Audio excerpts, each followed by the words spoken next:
Good morning, this is Suzi at Alabaster Flask, and I want to do a very quick tutorial on these little Thanksgiving pockets as I had promised my dear friend Julie, who's out of commission right now but really wants to watch some videos. So this one is the little Thanksgiving pockets that were inspired by, first of all, Michelle at Boho Crafty Chica when we did our class on lace, and Julie did a journal with us and we were making these. And then Cree did hers in her own wonderful, unique style. And so I was prompted to do these ones for Thanksgiving to share with people who have so much to be thankful for, which we all do. So here I go. I'm not sure if I'm in frame. I'm not set up to do videos at home really, but I'm going to do the best I can. So here we go. These are the little pockets. They are, you can just fill them with whatever kinds of little digitals you want.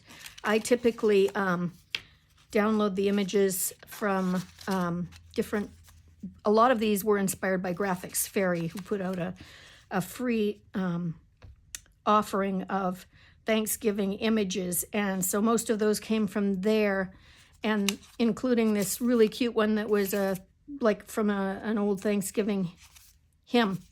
So I thought that'd be kind of fun to use on the outside. And the inside, this is digital from the Paper Cameo, from one of her autumn kits, as is this one. They're just beautiful autumn colors, so I thought they'd work really great for these. So I made them in different styles. Some I did like a double pocket, it's actually a triple pocket, where you have the back, the front, and then the middle as well. Some of them I just did long and put more fabrics and little snippets of paper here, and then embellished them with a bunch of, these ones haven't been finalized yet, but these ones are ready to go. But you can see how different you can make them depending on what you're using in terms of digitals and book pages or whatever you want. This is another one that's larger. It was probably a full sheet. It's got the 3 pockets. Sorry, my voice is going out. Anyways, this is going to be quick because it really doesn't take much time at all. So theoretically, you would use a piece of double-sided paper, which I only have this one printed up right now, this one. But just, it's easy to find your middle. When I print these, I print this at about, it came up probably around 80% or something, and then I just printed the other side on it. I printed 2 of the image on the same page so that I'd have the line in the middle, and also so that the pattern would be smaller and more amenable to showing when you tuck it back. You don't want a great big pattern on there, or maybe you do. Anyway, so here's your middle part. So all you're going to do is just fold that over there and crease it down, and then fold this over here and crease it down. You could do that however you want. You could flip it the other way. Doesn't matter. It's all personal preference. And then my trusty glue bottle, which has blown out the side. When it gets thick, it just gets impossible to work with, and then I have to thin it down, but it blew right through the side of the bottle. Just put a little stream of glue right here. Sometimes I'll just spread it a little with my fingers so that it's not too globby. Although this glue is so wonderful and forgiving, you can, if it squeezes out the side, you could just rub it until it balls up. So you've got that one, which I probably shouldn't have done because I wanted that one open, but that's okay. Now we have it that way. It's going to stay that way. And you just put a little line of glue in here to stick that down.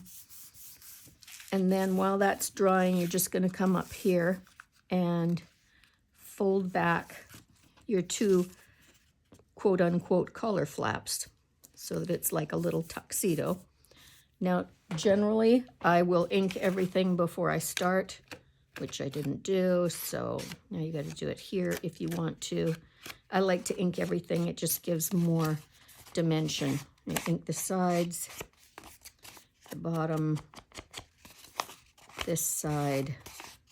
So this one's not going to have the tuxedo on the other side, unfortunately. It will only have the collar on the one side, but it will have a pocket on the other side, as you could see. So you just determine where you want that, and you can just tuck it up like this. Then you're going to put your glue here on each side. Make sure that gets stuck down well. And then you have another pocket in here. Now, because I didn't leave that part open, which I should have, you only have the single pocket, but that's still fine. So there, that one's done. You just have to stuff it and then put whatever you want on there. You can embellish it further. I like to take pieces and just kind of add to it just for a little more dimension if you want, but you don't have to do that. So that's the one. What I'll do now is show you the one that's just long. So same thing, printed that, but I printed it at Fill the Page. And then I printed this, which is also from PaperCameo, one of her fall collections, and printed 2 on the page and then cut it down to size. When you're doing this, if you do them about, I had to flip my page because it was so bad. It's about 2.75, 2 3/4 inches. So this one's even easier because you're just going to do that one fold like that. Glue the bottom.